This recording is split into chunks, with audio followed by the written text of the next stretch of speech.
بعض اوقات ہم لوگ روزی کمانے کے عمل کو دین سے باہر کوئی عمل سمجھتے ہیں، جبکہ ترمذی میں روایت موجود ہے، حضور نبی رحمت صلی اللہ علیہ وآلہ وسلم نے ارشاد فرمایا التاجر الصدوق الامین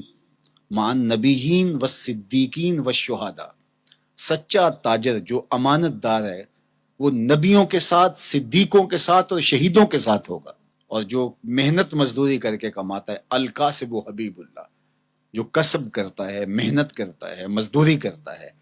کتنا بڑا اعزاز ہے کہ اللہ کا حبیب قرار پایا۔ تو رزق کمانا یہ ہمارے دین میں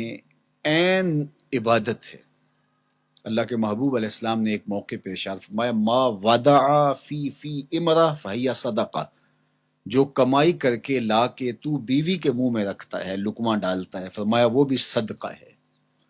اس کا بھی تجھے صدقے کا ثواب نصیب ہوتا ہے۔ سورہ الجمعہ اٹھائیے، وہاں جب جمعۃ المبارک پڑھنے کی تاکید کی گئی اور کہا کاروبار چھوڑ دو، اور پھر فرمایا جب تم جمعۃ المبارک کی نماز ادا کر لو پھر اللہ کے فضل کو ڈھونڈنے نکلو۔ اللہ اکبر، تلاش رزق میں نکل پڑو، یہ اللہ کا فضل ہے۔ وَأَقِیمُوا الصَّلَاةَ، نماز قائم کرو، وَآتُوا الزَّکَاةَ، اور زکوٰۃ ادا کرو، وَأَقْرِضُوا اللَّهَ قَرْضًا حَسَنًا، اور اللہ کو قرض حسنہ دو۔ کیا کرم نوازیوں کے رنگ ہیں، خود دے کے اور خود کہتا ہے کہ مجھے قرض دے دو، اور پھر فرمایا کہ میں اس کو لٹاؤں گا بھی، ایسے نہیں کہ جتنا تم نے دیا میرے دیے سے دیا اور پھر میں تمہیں اس کو لٹا دوں گا، کہا دگنا کر کے لٹاؤں گا۔ اللہ اکبر۔ تو یہ اللہ تعالیٰ جل شانہ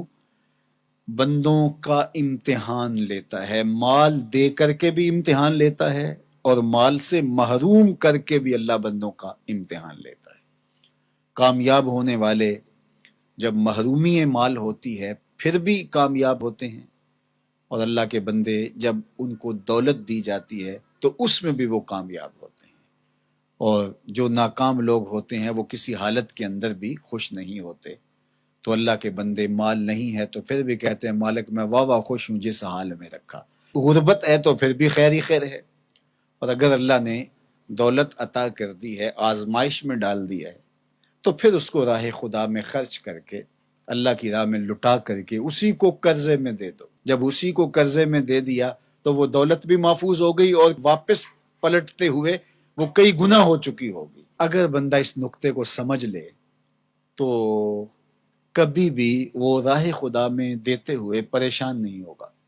کہ یہ تو میں اللہ کو دے رہا ہوں، قرضے میں دے رہا ہوں، اور اس کا وعدہ ہے کہ میں لٹاؤں گا ضرور، اور اللہ کے وعدے سچے ہوتے ہیں۔ اللہ اکبر۔ تو جن لوگوں نے اس اللہ کے وعدے پر یقین کیا اور پھر اس کی راہ میں بانٹا، وہ کبھی بھی مسکین نہیں ہوئے، کبھی بھی غریب نہیں ہوئے۔ وما تقدموا لانفسکم من خیر تجدوہ عند اللہ، جو تم بلائی آگے بھیجو گے، جو نیکی آگے بھیجو گے، اللہ کے ہاں اس کو پالو گے۔ کوئی بھی نیکی، صدقہ ہے، خیرات ہے، زکوٰۃ ہے، سجدہ ہے، قیام ہے، دکھی کی مدد ہے، حتیٰ کہ کسی کو مسکرا کے ملنا بھی ہے، جو تم نیکی آگے بیچے تجدوہ عند اللہ، اللہ کے ہاں اسے پالو گے۔ اللہ اکبر۔ حدیث پاک میں آتا ہے کہ جب کوئی بندہ اللہ کی راہ میں خرچ کرتا ہے تو اللہ اس کو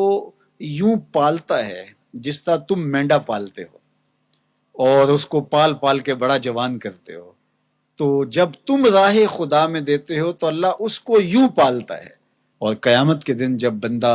دیکھے گا ان لوگوں کے صلے کو جنہوں نے آگے بھیجا تھا اور اب صلہ پا رہے ہیں، تو وہ بڑا پچھتائے گا، کاش کہ یہ سودا میں نے بھی کیا ہوتا۔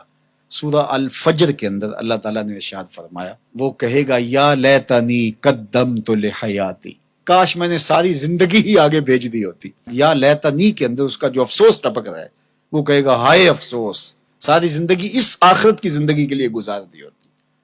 لیکن اس دن پھر پچھتانے کا کوئی فائدہ نہیں ہوگا۔ آج کا پچھتاوا کل کی بہتری کا ضامن ہے، کل کا پچھتاوا سوائے حسرت بڑھانے کی اور کچھ نہیں ہوگا۔